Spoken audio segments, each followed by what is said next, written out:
বাইরে ভাই, সোশ্যাল মিডিয়াতে ঢুকলেই দেখা যায় যে দুবাইতে প্রবলেম, ওই প্রবলেমের ভিডিও সামনে আসে। আমি ভাবছি কথা বলবো না, তাই চিন্তা ভাবনা করলাম যে না বললেই নয়, আমার কিছু বলা উচিত। দেখো, সব কিছু নর্মাল, কোথাও কোনো প্রবলেম নাই।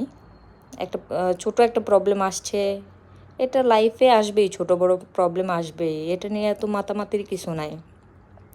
দুবাই সরকার অত্যন্ত স্মার্ট, যে কোভিডের মতো একটা মহামারী হ্যান্ডেল করতে পারছে, সে ছোট একটা বিষয় হ্যান্ডেল করতে পারবে না এরকম কিছু না। দুবাই সরকার, আমি আবারও বলতেছি, দুবাই সরকার অত্যন্ত স্মার্ট। ওর এখানে সবচাইতে বড় বিষয় হচ্ছে এখানে সেফটিটা দুবাই সরকার প্রথমে রাখে, যে সেফটি ফার্স্ট। তো এগুলো নিয়ে এত মাতামাতি করার কিছু নাই। আমরা এখানে আসছি, ফ্যামিলি ছেড়ে আসছি, আমাদের ফ্যামিলি কতটা টেনশন করে এগুলো ভিডিও দেখে। তো ফ্যামিলিকে টেনশন দেওয়ার কোনো মানেই হয় না।